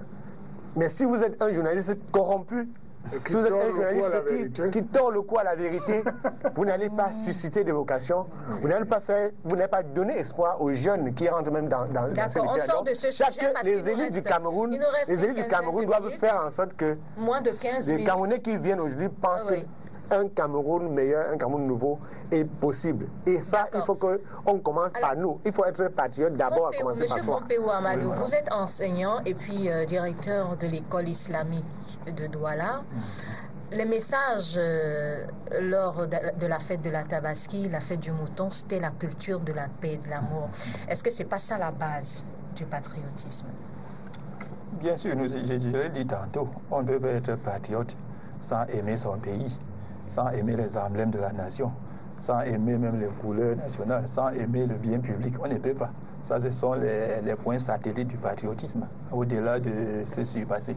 Donc ça, c'était le message que tous les imams, tous les ministres de culte ont donné dans leurs lieux respectifs de prière. Et ils ont demandé de prier pour la paix au Cameroun. On ne peut pas être patriote sans aimer la paix pour son pays. C'est toutes choses qui vont de paix. D'accord, malgré qu'on ait faim, c'est-à-dire au-delà de... On peut bien avoir faim et être patriote. Le drame, c'est quand on a faim. On voit l'autre de l'autre côté qui ne fait rien et il a des milliards, il ne fait rien. Mais si tout le monde, s'il n'y avait pas l'argent pour tout le monde, tous ceux qui travaillent ont quelque chose à leur niveau, tout le monde peut être patriote. Ce qui entrave le patriotisme, c'est le fait de travailler, de ne rien avoir et voir ceux qui ne travaillent pas, ils en ont tellement. D'accord. Donc on retient pour ce thème que les entraves au patriotisme camerounais, c'est bien sûr la corruption, et Hervé Emmanuel, comme l'a dit. Entre autres, ce sont les lâchetés, la corruption, le conflit d'intérêts, l'égoïsme. Monsieur Fompéou Amadou, nous restons avec vous pour aborder le troisième et dernier thème de cette émission, cet hebdo, la gestion du Hadj au Cameroun. Comment avez-vous été touché par le drame à la Mecque?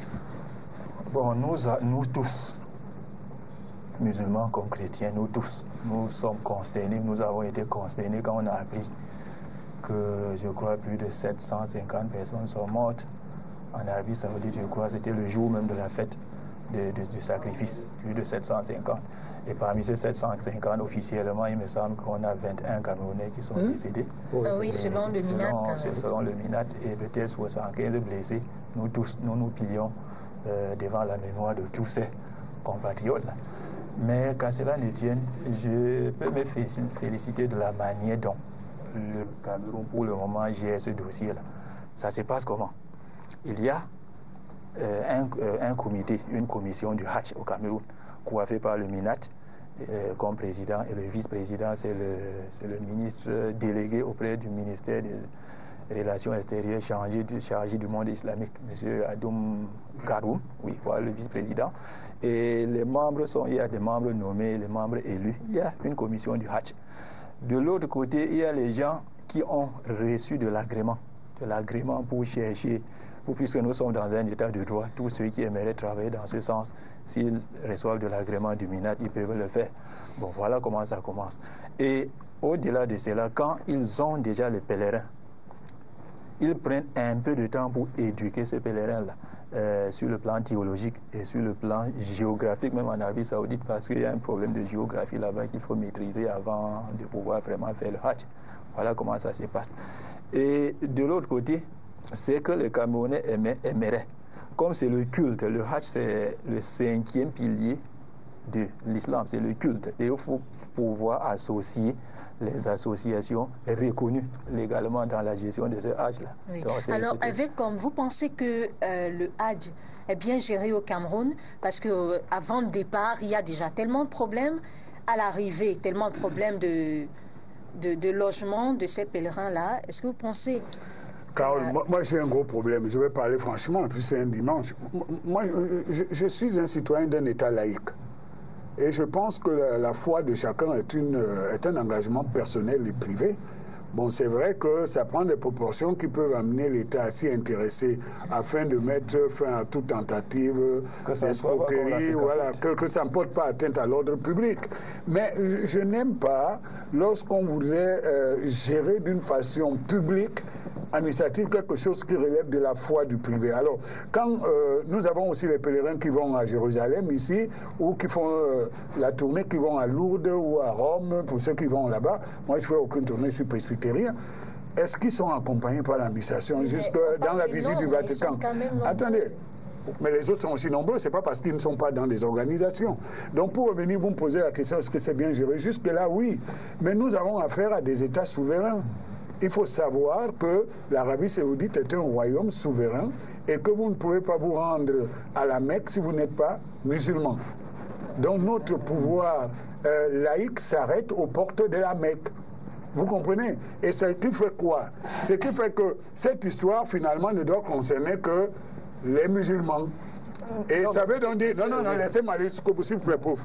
Vous avez expliqué avec pertinence tout à l'heure et intérêt, j'ai appris beaucoup de choses. Ça doit concerner que les musulmans. Et à ce moment-là, même l'État laïque s'arrête pour gérer une affaire confessionnelle.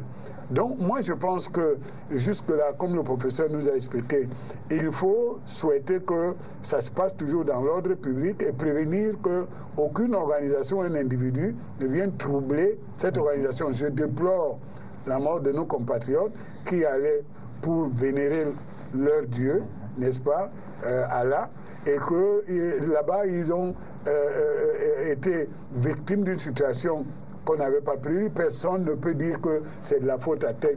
Le problème maintenant, c'est de savoir est-ce que la communication qui est faite autour de cet événement est adéquate pour que nous comprenions ce qui nous est arrivé et que nous prions, y compris dans les églises et paroisses, pour ces compatriotes qui sont morts pour leur foi. Alors la gestion du Hajj, Denis Kouébo, au Cameroun, ça pose problème parce que je sais que le chef d'État est lui-même engagé dans la bonne organisation, la bonne marche, en désignant la Camerco comme compagnie officielle de transport des pèlerins jusqu'à la Mecque. Est-ce qu'il y a un problème? Il y a quoi si vous permettez, avant que M. Denis ne prenne la parole, le chef de l'État n'a pas désigné la Camerco. C'est-à-dire la commission du H, comme c'est mis quand même par l'État, privilégie quand même Camerco comme partenaire. Mais à partir du moment où... il n'a pas de droit d'atterrissage. À partir du moment où Camerco à un certain moment a quelques problèmes, c'est cette commission du H qui négocie avec d'autres compagnies aériennes. Ça peut être nigérian, Kenya Airways, ça peut être d'autres, c'est beaucoup plus Ethiopian Airways. Donc c'est parce que vous privilégiez la compagnie nationale. On privilégie quand même, c'est tout à fait normal. On peut pas avoir une compagnie nationale. Est-ce que vous aviez le choix? Pourquoi pas? On a le choix. Là encore, il y a le patriotisme. J'ai dit tantôt qu'il y a quand même les particuliers qui ont reçu de l'agrément. Quand ils trouvent leurs pèlerins, ils sont en droit, ils ont le droit d'aller négocier leur compagnie comme bon leur semble. Ils peuvent amener leurs pèlerins. On les appelle les compagnons, les accompagnateurs, les facilitateurs. Ils le peuvent. Mais ceux qui passent par la Commission nationale du Hajj respectent le choix de la Commission nationale du Hajj. Si c'est Camerco, il passe par Camerco. Ce n'est pas le pèlerin qui choisit son avion. Et le chef de l'État n'a pas dicté un jour que ça doit toujours être Camerco. Mais par patriotisme, oui. Je ne sais pas si vous êtes au courant de comment le pèlerinage se passe à la Mecque, les couloirs qui doivent être empruntés par les différents pèlerins, mais les autorités saoudiennes parlent d'indiscipline des pèlerins et les rangs de l'autre côté parlent de mauvaise gestion de ce pèlerinage par les autorités saoudiennes. Bon, j'ai un certain nombre d'éléments de formation en rapport avec tous les segments. la question du pèlerinage a été un grand enjeu économique, même au Cameroun. Il y a de cela une année, quelques années, les pèlerins nigérians étaient interdits de voyager pour la Mecque parce qu'il y avait la polio. À ce moment-là, les pèlerins nigérians qui voulaient aller à pied, ils payaient 1 million de francs CFA de corruption à certains responsables camerounais pour être embarqués comme s'ils venaient au Cameroun. Et ça faisait beaucoup de milliards seulement à transporter. Et ces années-là, voilà, cette année-là, il était plus facile pour un pèlerin nigérian d'aller à la Mecque que pour un pèlerin camerounais à partir du Cameroun. Donc il y a un enjeu économique financier du Hajj.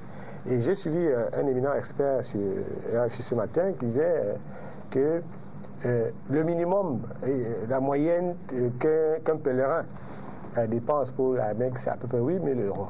Oui. 8 000 euros, et vous avez plus de 2 millions.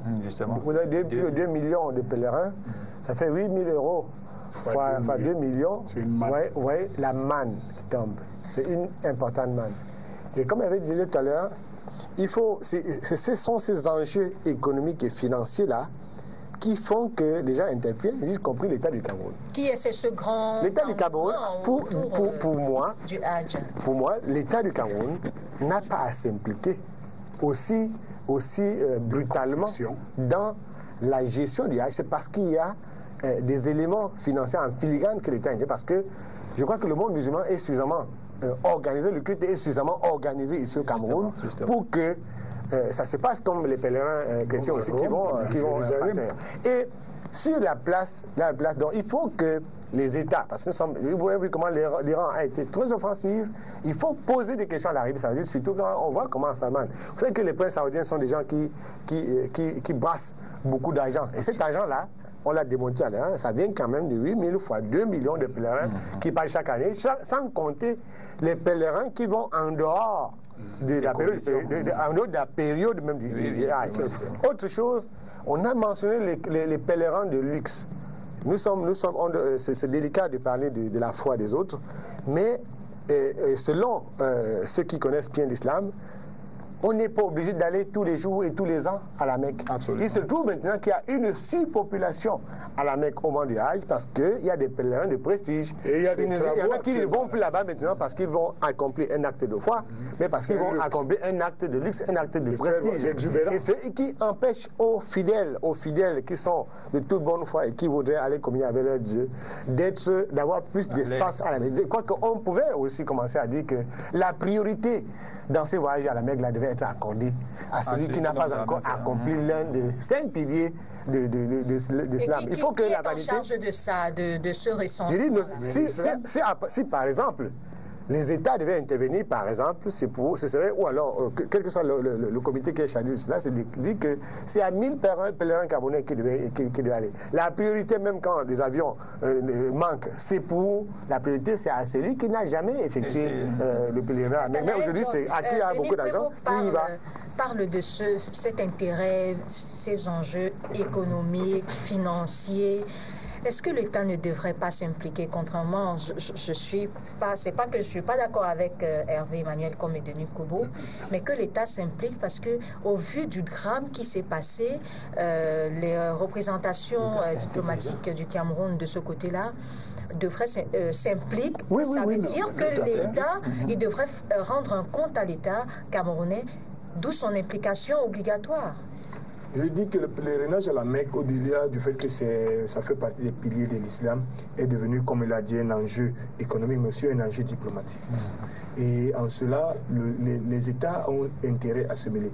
De toutes les lectures que je fais sur cette affaire depuis des années, j'ai constaté que je ne connais pas un pays où l'État n'encadre pas les voyages à la Mecque.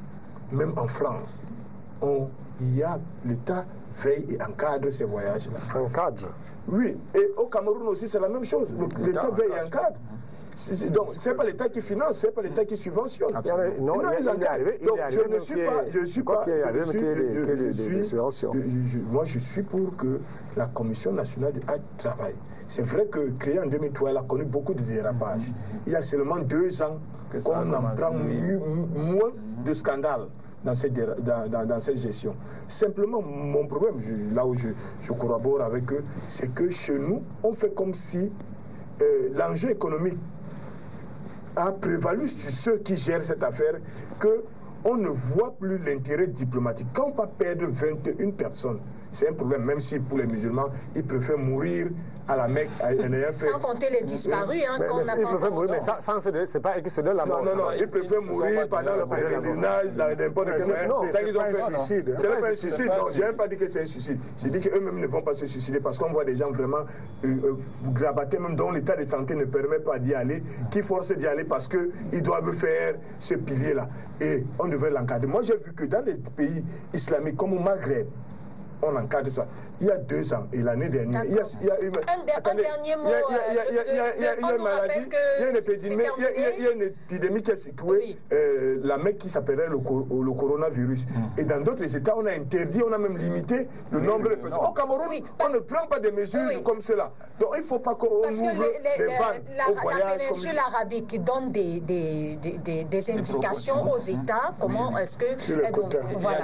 Mais Hervé Emmanuel, comme c'est le dernier mot, enseignant Fompéou, je vous en prie, nous sommes arrivés au terme de cette émission, peut-être à la prochaine. Un dernier mot, parce que c'était un tour de table. Oui, écoutez, d'abord, je ne voudrais pas qu'on me comprenne mal. Le principe est que partout où il y a les Camerounais, ils doivent bénéficier de la protection consulaire diplomatique. Bien sûr. Donc nous avons notre ambassade là-bas qui s'occupe des Camerounais qui y vont. Mais quand j'ai dit qu'il y a une limite à regarder entre une borne qu'un État laïque ne doit pas franchir, c'est pour voir jusqu'où on peut aller cette action de régulation. Et cette régulation doit être seulement pour maintenir l'ordre public et s'assurer que dans les enjeux financiers et économiques, il n'y en a pas qui font des escroqueries. Donc quand je l'ai dit, j'ai dit que nos compatriotes qui sont morts là-bas, j'ai une pensée, nous devons penser à eux. Mais vous savez, dans la Bible, il y a un grabataire qui ne pouvait pas se jeter dans une piscine. Jésus l'a trouvé, il avait fait 38 ans, tout le monde venait dans la piscine, était guéri. Jésus lui a demandé qu'est-ce qu'il faut pour lui, pourquoi il n'est pas allé dans la piscine pour se guérir. Il a répondu, c'est parce qu'il n'a personne pour l'envoyer. En fait, il n'avait pas la foi qu'il fallait. Donc, dans ce périlinage, il faut qu'on s'assure que c'est bien. On ne peut pas ne pas dire un mot sur l'attitude de cette Arabie Saoudite qui est quand même... Merci beaucoup. Qui n'a pas été professionnel. On a dépassé largement et qui a dit des choses désobligeantes vis-à-vis des Africains en rapport avec cet incident-là. C'est un État qui est non seulement raciste, mais qui finance déjà, qui finance des mouvements djihadistes en Afrique et qui se moque de la mort des Africains. C'est les occasions comme ça pour aller... d'avoir été au rendez-vous. La rediffusion de cette émission, c'est dans la nuit et demain, lundi, dès 14h sur les antennes de STV. Nous souhaitons prendre guérison à Dora Eboa et j'espère qu'elle sera des vôtres dès dimanche prochain. Merci à tous les invités, merci à vous. Restez sur STV. Au revoir.